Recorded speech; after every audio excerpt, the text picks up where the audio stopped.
Hi, இன்றைக்கி நம்ம எதை பற்றி பார்க்க போகிறோம் அப்படின்னா 6th தமிழில் இயல் 2வதுல ஃபஸ்ட் லெசன் தான் ஏதிலி குருவிகள். சரியா, அந்த லெசன் தான் நம்ம பார்க்க போகிறோம்.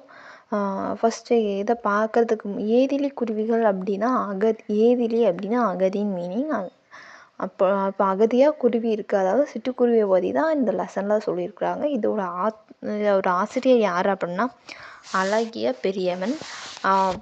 இப்போ நம்ம இந்த பாட்டை பார்க்குறதுக்கு முன்னால் நூல்வழி அந்த ஆசிரியரை பற்றி பார்த்துட்டு வந்துடலாம். அழகிய பெரியவனின் இயற்பெயர் அரவிந்தன். புதினம், சிறுகதை, கவிதை, கட்டுரை போன்ற படைப்பு தளங்களில் இயங்குபவர். தகப்பன் கொடி புதினத்திற்காக 2003ஆம் ஆண்டு தமிழ்நாடு அரசின் விருது பெற்றவர். குறடு, நெறிக்கட்டு, அருப நஞ்சு, பெருகும் வேட்கை உள்ளிட்ட நூல்களை எழுதியுள்ளார்.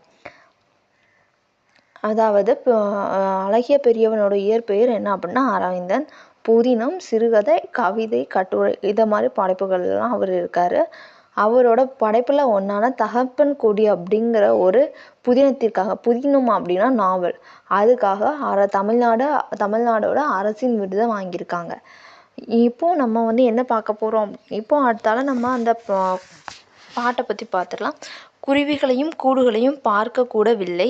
முன்பென்றால் ஊரில் அடைமழை காலம், ஆற்றில் நீர் புரளும், கரையெல்லாம் நெடுமரங்கள், கரைகின்ற பறவை குரல்கள், போகும் வழியெல்லாம் தூக்கணாங்குருவி கூடுகள், காற்றில் ஆடும் புல் வீடுகள், மூங்கில் கிளையமர்ந்து சுடித்தீடும் நீருடன் பாடிக்கொண்டிருக்கும் சிட்டுகள், மண்ணின் மார்பு சுரந்த காலம் அது, வெட்டுண்டான் மரங்கள் வான் பொய்த்தது, மருகியது மண், ஏதிலியாய் குருவிகள் எங்கோ போயின. அழகிய பெரியவன். இப்போ சொல்லும் பொருளும் பார்த்துடலாம். ஏதிலி அப்படின்னா அகதி, மருகியது அப்படின்னா வருந்தியது. இப்போ இந்த பாட்டோட பொருள் பார்த்துடலாம். இப்போது குருவிகளையும் குருவி கூடுகளையும் பார்க்கக்கூட இயலவில்லை. ஊரில் ஓடும் ஆற்றில் முன்பெல்லாம் அடைமழை காலத்தில் நீர் புரண்டோடும். அதாவது இப்போல்லாம் குருவியை நம்ம பார்க்கக்கூட முடியலை. முன்னாடிலாம் எப்படின்னா அடைமழை நல்ல மழை டைம் அப்படின்னா ஆற்றுல நல்ல தண்ணி போகும் அப்படின்னு சொல்லியிருக்காங்க. ஆற்றின் கரைகளில் உயர்ந்த மரங்கள் இருக்கும், பறவைகள் குரல் கேட்டுக்கொண்டே இருக்கும். அதாவது இந்த ஆற்றங்கரை 2 சைடுமே மரம் இருக்குமா, அதில் உட்காந்துருக்கிற பறவையோட சவுண்டு, இந்த குருவியோட சவுண்டு எல்லாமே கேட்டுக்கிட்டே இருக்கும் அப்படின்ட்டுருக்காங்க. செல்லும் வழியெல்லாம் தூக்கணாங்குருவிகளின் புள்ளினால் ஆகிய வீடுகளாகிய கூடுகள் காற்றில் ஆடும்.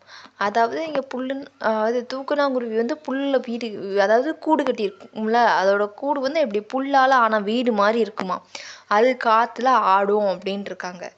மூங்கிலில் அமர்ந்திருக்கும் சிட்டுக்குருவிகள் ஓடும் நீரின் ஓசையோடு இணைந்து பாடும். மண்ணின் நீர் சுரந்து கொண்டிருந்த காலம் அது.